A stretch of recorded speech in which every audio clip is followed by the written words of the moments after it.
Hello, good day, everyone. Welcome, welcome.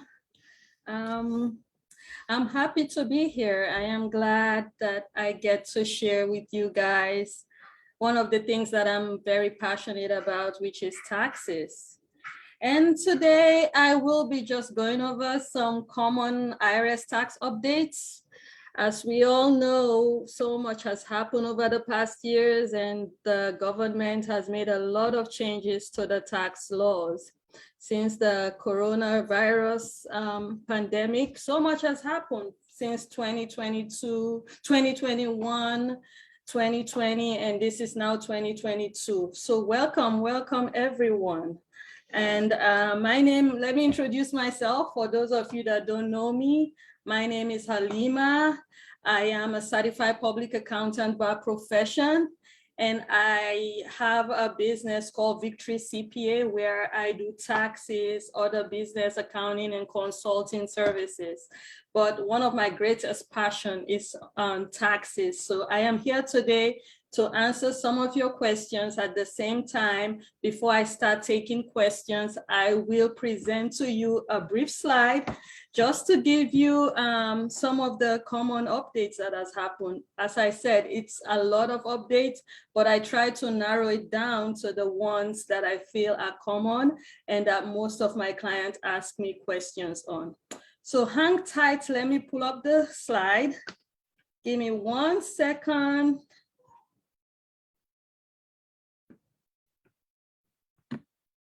Give me 1 second. I'm about to pull up the slide. Okay. Share my screen.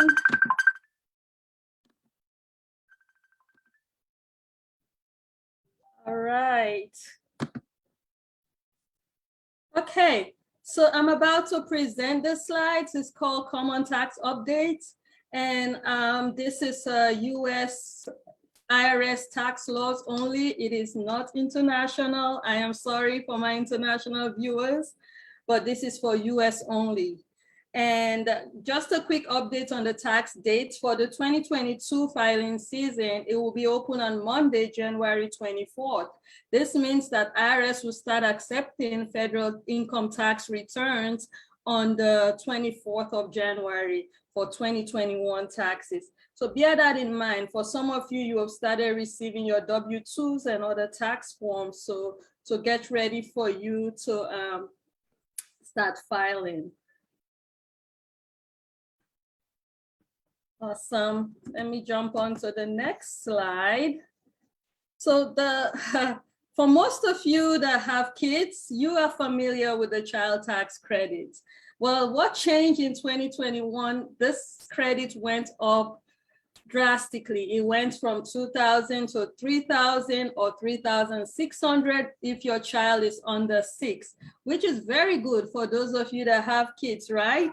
And the other thing that is so cool that has never happened with the IRS is for this credit to be fully refundable, meaning that even if you don't have a tax liability, you can still claim this credit on your taxes. So that is very good. And for you all that have been receiving advanced child tax credit checks in your account, in July, the government started giving out monthly checks to cover some of this part of this 3,000 or 3,600. What that means is if you were receiving this amount, do not expect to claim the full amount of credit when you file your 2021 taxes. And you should be expecting to get a letter, and the letter is called 6419 that will tell you all that you have received. So when tax time comes, give your tax professional, your CPA, to reconcile that amount and claim the rest of it as a tax credit. So that is very important. Please look out for it. The next update I want to give is economic impact payments. Most of you know it to be the stimulus check. If you all can recall, in January 2021, most people receive a stimulus check. And if you did not receive it, probably it's because you are above the income limit and you make so much money that the government thinks that you don't need to have a stimulus check, you don't need help, because this amount is to help people that's going through financial difficulties as a result of the pandemic.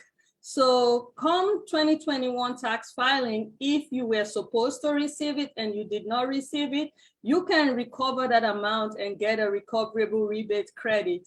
And also the IRS will be sending a letter out 6474 to everyone that received it. So if you receive this money, please, please, please do not claim this credit, or you'll get a letter from the IRS demanding you to pay back this money. So keep that in mind. Next thing that was a big change was unemployment compensation. If we can go back and rewind, in 2020, the government increased the unemployment and started giving out unemployment. But what they did was to help people that receive unemployment not pay taxes on their unemployment. They exempted about 10,200 from the unemployment. Let me give an example. Let's say you get an unemployment, total unemployment of 20,000 a year. So the government, what they did was to help the people with their taxes that receive unemployment. They said, okay, the first 10,200 is not taxed. So you will be taxed on the remaining 9,800. So that was extremely good. And I know clients that benefited a lot from it. Well, come 2021, this year, 2021 tax season and 2022, there's no more exclusion. If you receive a complete 20,000 in unemployment, you are taxed at that 20,000 rate. You will be taxed. There's no exceptions. So that changed. So just watch out. And if you know you receive unemployment, look out for your 1099-G that should be coming your way. Another thing I like to talk on is income tax bracket. There's a common misconception that all your income is taxed at one rate. That is not true. Our taxes are progressive, meaning there's a blended rate. The higher your income goes, the more taxes you pay, meaning that you enter into a new bracket. So you are taxed incrementally. If you are under, let's say, for example, you are single and you make below 9,950 that you can see on my screen, you pay 10,000 of taxes on that amount. And as your income increases to 40,000, you still pay 10% on the 9,500, but the increase, you pay 12,000. So watch out, as your income keeps growing, so you enter a new tax bracket, and that makes you to pay more taxes. Okay, hope I explained that well. My next slide talks on standard deduction. Most of you should be familiar with standard deduction because over 80% of Americans use standard deduction as opposed to itemized deduction. Simply what standard deduction does, it reduces your taxable income. It's like free money to reduce the amount of taxes you pay. And this increased slightly in 2021. And every year I notice an incremental increase on the standard deduction. But for those of you that have high medical bills, or you give huge uncharitable contributions and you have mortgage interest, some of you might require to itemize. And how you know which one to use is you have to make sure you list out all your itemized deduction. And for the ones that if your itemized deduction is higher than the standard, go with the highest. So list out everything. And most times the tax software will do the math for you, and we'll choose the one that is the highest deduction. That will save you more money on your taxes. So please let me pause here and ask you if you have any questions. Please, please, please leave your questions on the comment section. As I finish this presentation, I am going to be answering your questions. So please, please, please go ahead and leave your questions. Thank you. Let me move on to my next slide. The next slide is talking talked about education. Most of you benefit from educational credits. And how do you benefit if you're going to school and you have educational expense? One of the ways you benefit is through student loan interest. If you paid interest on your student loan, you are able to deduct up to $2,500 of that interest that you paid. And of course, it reduces your taxable income, making you pay less taxes. So watch out for that as well.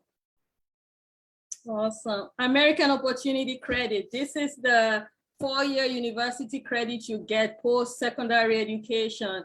Most times 4 years in college, you get up to 2,500 tax credits, which is very good. And lifetime learning credit, if you're someone that loves to go to school, you can take this credit even if you are 90 something years and you decide to go to school. I'm just kidding. I hope no one is 90 something years and still want to go to school. But yes, it is available for anyone that wants to have a higher education and wants to go to school in those years. There's no limits. Okay, I'm going on to my last slide, and this talks about penalties. I know some people don't like to hear about IRS tax penalties, but they are very real. They are, I mean, I cannot explain how much it's hurting people. And these are some 3 common penalties I want to talk on. The first one is the retirement distribution penalty. If you have age of retirement and you refuse to take out your distribution, the IRS will penalize you up to 50% of the minimum retirement distribution that you are supposed to take. Very, very important. Please take note of that. And there's another penalty called failure to file penalty. This is if you're supposed to file before April 15 and you refuse to file, you are going to be penalized 4.5% of the amount that you are owing. And failure to pay penalty, which is less percentage than failure to file, which is 0.5 per month of the amount owed. So please, please, please, I always advise my clients, if you know you owe the IRS, go ahead and file. Even if you cannot pay them right away, still file your taxes, because the penalty for not filing is way greater than the penalty for not paying your taxes. Okay, this brings me to the end of my presentation, and it's a really short presentation, and I will stop sharing now. I hope you got something out of the slides, and I will stop sharing now and look through my comments and see if anyone has a question for me. Awesome. Let me check the comments. Does anyone have any questions? Please share your questions. I am going through my comments. Have to pull it up. It's a lot. I know it's a lot, but it's a lot of updates. This is just even for individual tax filing. I'm not even talking about businesses, because that is a whole subject of its own. So this is just for individuals. Yes, so many other updates. Businesses have credits and things that the government offers business owners, entrepreneurs. So please, the IRS website is a very good resource where you can go and get so much information. And for those of you that are 1099, you can always check your tax withholdings and see ahead of the time you're filing how much you will be owing in your taxes. And there's a place at the IRS website where you can be paying your estimated tax payment quarterly.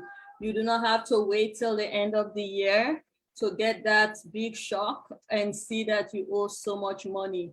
Please, if you know you're a self-employed 1099, that you take care of your taxes during the year and do not wait till you file your taxes. Okay, looking through now. Please leave your comments, your questions. Okay.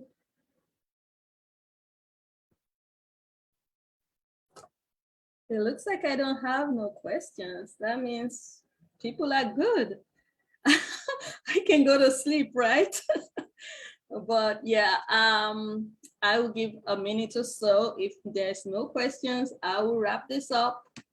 But check out my information on my Facebook page if you want to talk to me personally about your taxes and you need a professional to file your taxes and give you tax advice. I am there and I'm available. I'm just throwing that out there. Let me check my inbox.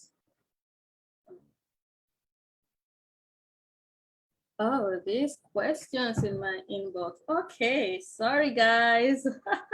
I'm using a couple of screens here. Okay, Sheila is asking, can tax bills be reduced if yes? Thank you. Of course, tax bills can be reduced. That's why we have deductions and credits. Depend on your unique tax situation, you can take advantage. Like one way to reduce your tax bill I just spoke about is child tax credits, educational credits, different credits. You can depend on your situation. And to let you know that everyone's tax situation is different, and depending on your filing status, if you're head of household, single, married, so that's just depend on your filing status. But yes, Sheila, your tax bills can definitely be reduced. Wow, Miss Henrietta is asking, what's the best way to maximize your return without owing the state using deductible exceptions? That's a great question, Ms. Henrietta. The best way to maximize your returns without owing the state. And the state also operates separately than the IRS. They have their own laws and all that. But the state is also have some deductions and credits you can take advantage of to reduce your state taxes. And you can also be paying your state taxes during the year and not wait till the end of the year. So some of the credits and deductions I talked about just now can also be applicable to state taxes, or even more. Like one of the state's credits that people get in Maryland is using solar panel energy. If you own a home and you use solar panel, you get a credit for that. So yeah, hope I answered your question, Ms. Henrietta. Please give me feedback.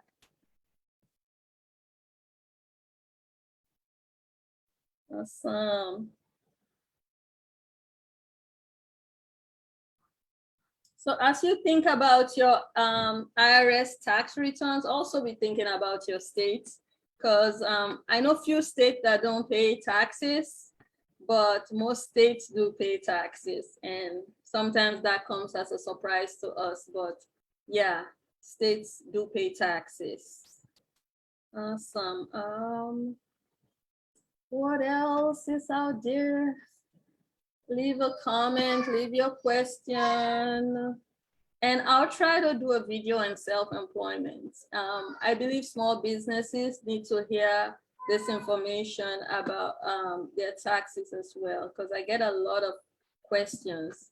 And another credit that I will point since while waiting for questions is an income tax credit.